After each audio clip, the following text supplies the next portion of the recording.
Hey there, Aquarius. Welcome to your reading. This is going to be your July bonus reading, and this is actually going to be a timeless reading. It's for whenever you find it.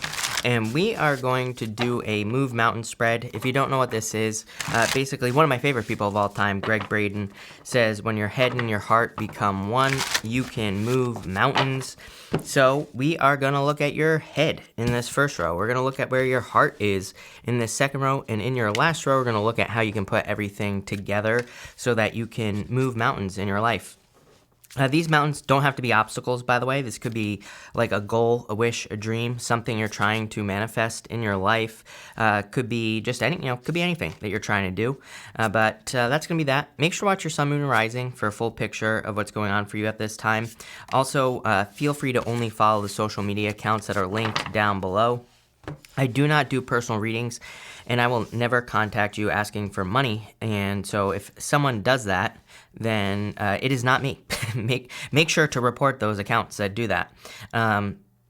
But let's see here, Aquarius. Aquarius, I actually like where this is going quite a bit. There's a very driven energy here. In the area of your head here, you have the horse. So I feel for a lot of you, this is an energy of having momentum. It's kind of like, there's a saying, being a workhorse, someone who works really hard or putting a lot of work into things. So I feel like your brain, your head, but that could also include your kind of like your intuition as well. That's not, to me, everything altogether is basically where your intuition is at. But what I would say here is I kind of do feel like intuitively, it's like that you want to put your energy into something with this horse card. The horse card, it's kind of like a card of like wanting that momentum. It's like if you were a horse, right?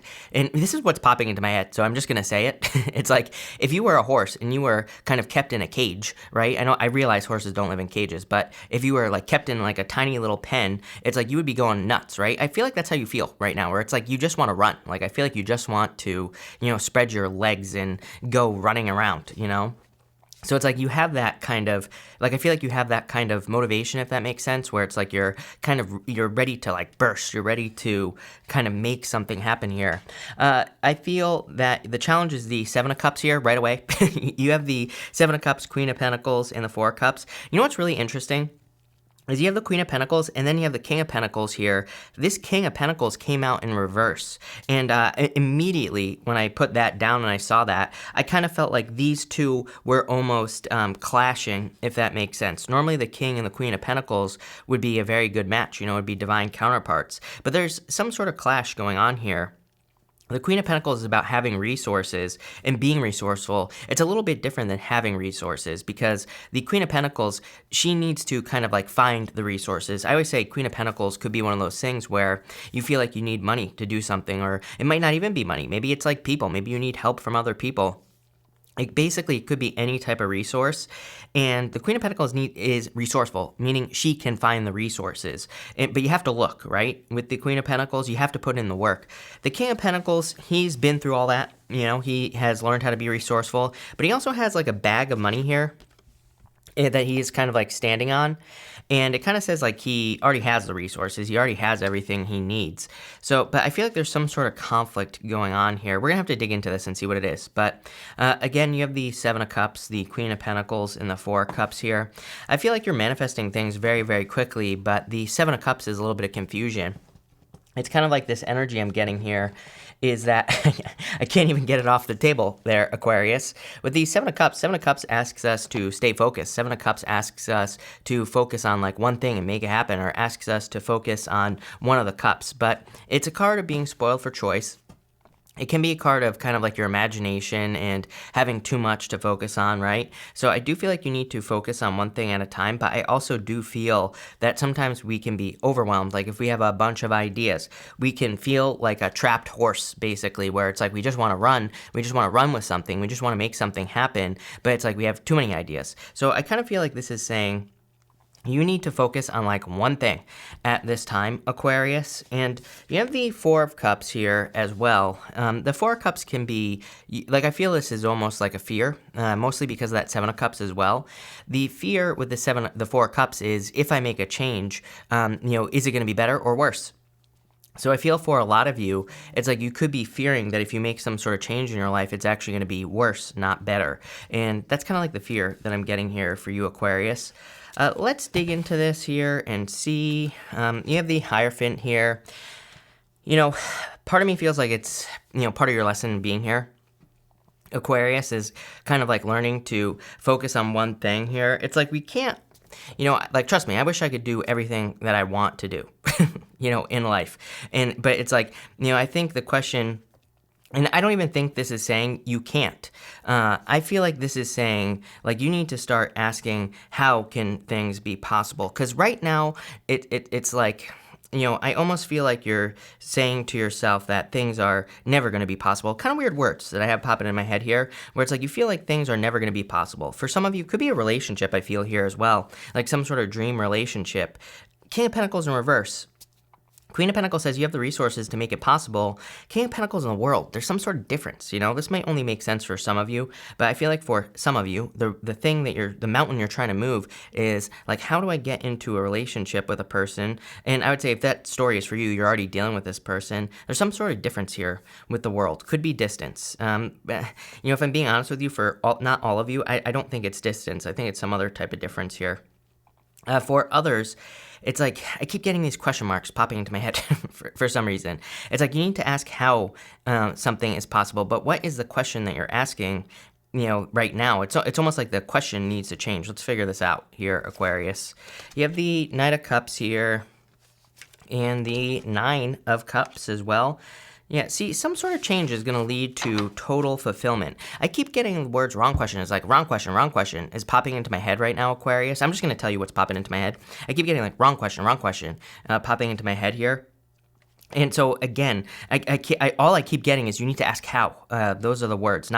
It's not like if or when or whatever. It's not like any of those other questions. I feel like you need to start asking, how would this be possible? I feel like it's almost like you need to play a game with yourself in your head. And this is the best way I can describe this, is just pretend that there are no limitations, right? It's like I realize there are tons of limitations, right? But it's like if you want to start a business or want to move or whatever, it's like maybe you don't have the money, maybe you don't have the resources. It's almost like this first row, for whatever reason, I feel like it's like your guides or your ancestors are asking you to play a game with yourself. They're just saying to you, hey, what would it look like if you were able to do this? How would you do it? And just see what pops into your head, right? Because it's almost like once we start planting those seeds, that's when things become possible, when they weren't possible before this, right? So I feel like you need to kind of start planting mind seeds or whatever. And because it's like, I feel like you could start playing a game like, I need $1 million to start a business. And you could say to yourself, well, how is that possible? And again, there are no limitations in your imagination. So it's like, maybe you're like, oh, I have that rich uncle. And maybe you're like, wait a minute, I do have that rich uncle that I can go ask money, for money for. And maybe I'll give it to you, right? So I feel like you need to play that game with yourself in this first row. Same thing in love as well. It's like if you have some sort of difference between you and another person, more details going to come up here in a minute, I can tell. This could be someone you marry. But it's like there are some obstacles in getting this moving forward. You have the Ant Spirit next here in the area of your heart. I feel like your heart is willing to work together with other people. The Ants, this card says time to collaborate. So I do feel it is time for you to collaborate on projects, businesses, anything else that you're working on here, Aquarius. I feel like it would be a really good idea for you to collaborate with this energy. And pretty much everybody has been getting this collaboration energy. I've been talking about this for like years, about how important co-creation is going to be, meaning like working with other people. Because like, in a lot of ways, I feel like the universe is kind of rewarding creating more abundance. It's like if we work with another person on a project and it's successful, you're not just creating abundance for yourself, you're also creating it for other people. And that's where kind of like this, magnification effect comes in. So that's what I would say there. I really do believe that, between now and like, 2025, to me, 2025 is like the turning point for, in a lot of ways. It's like there are other people who talk about this and they say 2024. Just intuitively, I feel like it's another year. I think it's a year after that. And I really feel that 2025 is kind of like the beginning of this transition. Maybe it's like we're kind of working up to it, but we're not quite there yet, and I think 2025 is when we'll start noticing things changing in the world. But Again, trust me, co-creation is going to be where it's at, especially if you're creating abundance and things like that for other people. And, not only that, you'll be creating abundance for yourself. It's like, there are many spiritual teachers who have talked about, the poor becoming rich and the rich becoming poor. I don't really think that's going to happen, by the way. I just think there's going to be more abundance for everybody because it's like we're switching from that mentality. To me, it's a third place is what I would say. I don't want to go off on a crazy rant here, Aquarius, but I think it's important for your reading. It's like there's a third place where it's like everybody can be abundant, which like we're learning that there isn't a limitation. There is, it's like, Esther Hicks says, it's like you need to look at it like a pie. It's like when you create abundance, you're not taking from that pie and it's getting smaller. You're kind of adding to the pie and it's getting bigger. So, I think that's what what's going to change in the future. So it's like more abundance for everyone. But you have the Nine of Wands, King of Pentacles, the World, and the Three of Wands here. Nine of Wands, I feel, is like something that you have tried before. Nine of Wands, I cannot get the cards off the table today. I don't know what's wrong with me. But Nine of Wands is a card of needing to not give up. I feel like you need to keep pushing with this Nine of Wands energy. I feel like you need to really keep trying to make things happen. And, Nine of Wands is a card of perseverance. You have the King of Pentacles, the World, and the Three of Wands. Three of Wands is like waiting for the perfect moment when there never will be a perfect moment. As I feel like you get this card a lot. If I'm, I could be wrong, Aquarius, but I'm almost positive it's you that gets this card all the time. And so I feel like you need to kind of almost take some sort of leap of faith here with that Three of Wands energy. You have the Ace of Pentacles. There's like a golden opportunity coming in for you here, Aquarius, is kind of what I feel. Knight of Swords, something has to change. Knight of Swords, is my card of needing to get a second opinion. It is a card of being very hasty. It is also a card of momentum, and I feel like that's what's kind of building in your life. It's almost like something is quicksand and something else is like a slip and slide, in your life. And it's like you have a choice. You can stay in the quicksand or you can jump onto the slip and slide and you can, blast off into outer space, right? So I feel like that's what you need to choose to do here. The Moon, a lot of fears, too much uncertainty about the future. I feel like there could be a lot of worrying here. I don't know. I'm an Aquarius rising myself, and Aquarius is also my first house. And I don't know. I've felt this kind of like worry energy. So, and I'm kind of picking that up here. I whenever I do a reading, I always take myself out of it. And so people always ask me, do I resonate with my readings? No, because I'm very careful to remove my own energy from the reading. But what I would say here is I kind of am feeling the same way.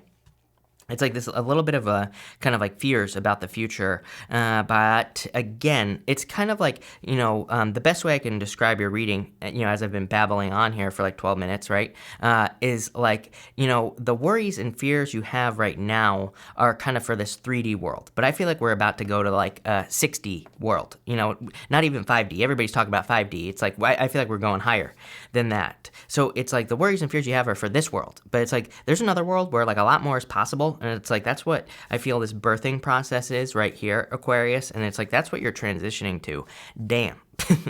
Is all I have to say. It makes perfect sense to me that like Aquarius would be the sign to get something like this. You are the innovator. So it's like, of course you're going to be first to, experience the new world because maybe it's part of your job to, create new things in this new world. And I think the problem is that people think we're going to enter into this new world and it's going to be like night and day. It's like where we're going to notice it. I don't think we're going to notice it. I don't think we're going to notice this transition. The only thing we're going to notice is people accomplishing a lot more than they ever have, doing things that have never been done before, innovating, all this other stuff. So I feel like that's what you need to focus on here. Damn, Aquarius, is all I have to say about that. Putting your head and your heart together, you have the Ten of Wands. Yeah, definitely a burden. Again, they always say it's like the innovators who get the arrows in their back, right? It's like if you are first to do something, it's like you have to go through all the challenges and all the difficulties and things like that. Why would you want that? Well, probably because you'll be successful faster than anyone else, but also because it'll be worth it. But I also feel like you're coming to the end. The Ten of Wands is the end. It's like the Ten of Wands, that's the, normally on a traditional Ten of Wands, he's walking towards a village. He's about to release his burdens. You have the Eight of Swords, the High Priestess, and the Queen of Wands here. I really feel like you need to realize that, again, you are kind of in this new world, even if it doesn't feel like it. Eight of Swords is staying stuck and bound to kind of like the past. It is a card of self-imposed restriction when there are no restrictions. Again, I think maybe, I don't know, that blasted me in the head, and I think that's like one of the most important messages I've ever delivered to anyone. No clickbait, Aquarius. And what I would say here is that I feel like what it is that it's like you are, your energy is transitioning to like the new world, right? And I feel like you need to realize that. It's like the things that were limitations in the past are no longer limitations, but it's like maybe you don't realize it with that Eight of Swords. And I feel like realizing that, just thinking about it, remember, like I was saying, play mind games with yourself. Just imagine, like, what would it be like if, and it's like, I think you're going to be surprised at how things just move out of your way just by kind of playing these mind games with yourself. And again, it's free. People always say, oh, you're crazy, these things don't work, whatever. I'm like, okay, but maybe they don't. You're right. Right? Maybe they don't work, but it's free. It doesn't cost you anything to just play around and imagine things in your mind, right? So why not try it? Why not just see what happens, is what I would say to you. And you have the Eight of Swords, the High Priestess, Queen of Wands. Very bold, assertive energy here, Aquarius. I feel like you're really going for something. And I feel that this is kind of your answer about how to get these two things together. Is the Queen of Wands, she really doesn't care about outcomes. She doesn't wait for anything. She is, bold, assertive energy. She just goes for what she wants. The High Priestess is like being comfortable with the mystery, not really caring about the outcome in general. And I kind of get this weird energy where it's like you could be working on things that it's like maybe you don't really see immediate like results, but it's almost like you're getting passive results from the things that you're working on here. I'm getting a lot of chills in your reading. Whenever I get chills, to me, that's confirmation. And what I would say here is it's like you could be doing a lot of work on projects or on relationships, whatever. And it's like maybe you don't see direct results from that thing that you're working on, but I feel like it's like it's almost like you're getting this abundance from the universe by, learning a lesson or going through things. Or it's like maybe you start a business and maybe it fails for you, but it works for someone else. And it's like, be grateful for that other person, because I think like, it's like one of those things. I'm trying to organize my thoughts here because it's just like bzz, like it's like bees in my brain in your reading. Crazy reading, Aquarius, I have to say. But I feel like this is very good energy. It's like you could be, again, you are the innovator. You could be coming up with new business ideas. It's like maybe it doesn't work for you, but it's like maybe a friend is like, hey, let me try that. And they do it and it's successful for them. It's like you're going to be getting the energy from that. You're not, it's like even if someone else runs with one of your ideas, you are going to see abundance from that, because it's like, again, we're entering into this new world where I feel like the universe is going to be paying you for those things. So don't be afraid to try new things. Same thing in relationships as well. It's like maybe you get into a relationship and the person you're with, maybe they learn an important lesson about relationships by being with you. And it's like, that's just going to benefit you in future relationships, I think. It's kind of like this weird exchange energy that I'm picking up here. Weird. I love this reading though, Aquarius. So love it. But let's see. Where is this going here, Aquarius? The star, you, standing out. Like I said, I think that, saying the whole arrows in the back thing is probably the perfect thing to say to you, Aquarius, because, yeah, there might be moments where things are a little bit more difficult or challenging or hard, but I would keep pushing because, you are going to stand out. You have the Death card, major transformation. We have, blah, blah, blah, blah, blah, right? Because it's like we already know that this major transition is happening based off what I said. And Queen of Swords, blasting off into the future. Damn, Aquarius is all I have to say. Very powerful reading. Love it. I feel like this is you kind of like gaining clarity and understanding things. I feel like you're transitioning to the new world is what I would say to you. So love it. Thank you for being here, Aquarius. Really appreciate it. Good luck. This looks good. And I would say don't be afraid to try new things. But thank you for being here. Really appreciate it. Make sure to watch your sun, moon, and rising for a full picture of what's going on for you at this time. And that's that. So thank you, Aquarius, and definitely enjoy your month.